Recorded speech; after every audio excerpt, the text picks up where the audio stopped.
55-60 টাকা হয়তো কৃষক কিছু পয়সা পায় বর্তমানে। আসসালামু আলাইকুম ভাইয়া। ওয়ালাইকুম আসসালাম। ভাইয়া কেমন আছেন? আলহামদুলিল্লাহ ভাই ভালো। ভালো আছেন ভাইয়া? জি ভাইয়া। তো কি অবস্থা বাজারে পেঁয়াজের? পেঁয়াজের বাজার স্থিতিশীল একই রকম আছে। একভাবেই আছে। আজকে কত করে উপরে বাজার কত? উপরে বাজার 50 টাকা। 50 টাকা উপরে। এগুলা কি পেঁয়াজ? এটা অরিজিনাল দেশি পাবনার পেঁয়াজ। আপনারটা 50 টাকা। আর রেগুলার কত দাম? যেগুলা রেগুলার আপনার নিচে আছে 38, 40, 42, 45 এরকমের যেটা সবসময় বিক্রি হয়। এই পেঁয়াজগুলো কোথায় এগুলা? এটা আপনার মানিকগঞ্জ জেলা। এইগুলো কত করে? এটা 42 টাকা বিক্রি করছে। 42 টাকা। বাছাই কি তো? হ্যাঁ ভালো মাল, বড় দানা। এগুলো? একই। আচ্ছা। আর এখানে আছে ভাইয়া এই যে মোটামুটি এটা ফরিদপুরের। এগুলো কত করে? এটা 40 টাকা বিক্রি করছে। 40 টাকা করে। আর এইটা কি সুখসাগর? জি ভাই। সুখসাগর এগুলো কত করে? 32 টাকা 33 টাকা বিক্রি করলাম। 33 টাকা এগুলা? জি। আচ্ছা। আর শ্যামবাজারের সাথে আপনাদের দামের কিছু পার্থক্য আছে, কারণ কি? আমাদের কোয়ালিটি ভালো। শ্যামবাজার তো শ্যামবাজার থেকে আমাদের কোয়ালিটি ভালো। শ্যামবাজার আপনার ব্যাপারীরা মাল পাঠায় বিভিন্নভাবে, বিভিন্ন সাটের মিলায়া। ধরেন 1 মন কিনলো তারা 1200, আর 1 মন কিনলো আপনার 1600। দুটা অ্যাডজাস্ট করে তাদের পথটা একটু কমে যায়। আর আমাদের ভালোটা কিনলে ভালোটাই, খারাপটা কিনলে খারাপটাই। মানে আপনাদের পেঁয়াজ কি বাছাই করে আসে? জি জি, আমাদের কারণ বাজারের মান আর পেঁয়াজের মান আর শ্যামবাজারের পেঁয়াজের মান পার্থক্য আছে, দামেও পার্থক্য আছে, মানেও পার্থক্য আছে। এটা এই যে পেঁয়াজগুলো উপরে নিচে এক হবে ভিতরে? অবশ্যই অবশ্যই। জি জি। ব্যাপারী মালের কিছু কোয়ালিটি দুর্বল থাকে। ব্যাপারীর মাল আমি বিক্রি করি না, আমি খরিদ করে এনে বিক্রি করি।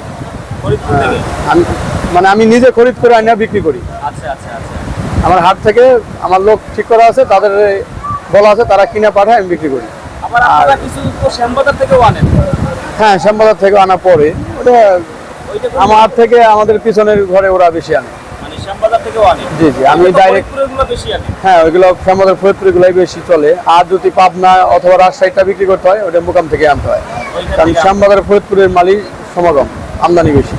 এই যে বর্তমান দাম ভাইয়া 35 থেকে 40-42 টাকা, এই দামে কৃষকের কি অবস্থা? কৃষকের অবস্থা নাজেহাল, খুবই খারাপ, ভালো না।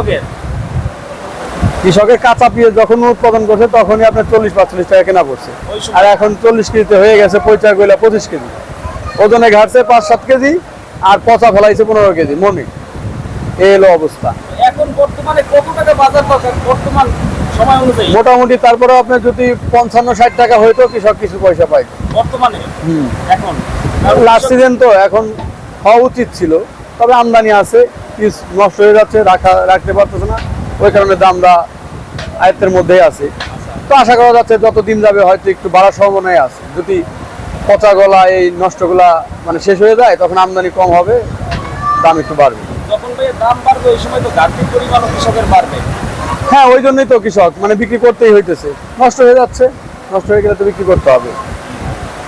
তো এবছর দাম মনে হয় বাড়বে সামনের দিকে ভাইয়া সম্ভবত। পচা পেঁয়াজ যে দাম আছে বাড়ার কথা, তারপরে কাঁচামাল ওইভাবে গ্যারান্টি দেওয়া যায় না আপনার। আপনাদের বিক্রি কেমন হইতেছে? স্বাভাবিক হারে, খুব বেশিও না কমও না। আজকে নিম্নে বাজার কত বললেন ভাইয়া? সর্বনিম্ন নিম্নে আছে 38 টাকা। 38 টাকা। আচ্ছা, আলুর বাজারটা কেমন? আলু তো আমি বিক্রি করি না, ওই আলু আপনার 16-17 টাকাতে শুরু করে 20-22 টাকা পর্যন্ত আছে। ভাইয়াদের শপের নামটা কি? বেসাস কুতুবপুর বাণিজ্য জেলায় 25 নং আরব, সিটি কর্পোরেশন মার্কেট, ঢাকা কারণ বাজার। থ্যাংক ইউ ভাইয়া। আসসালাম। ভালো আছি।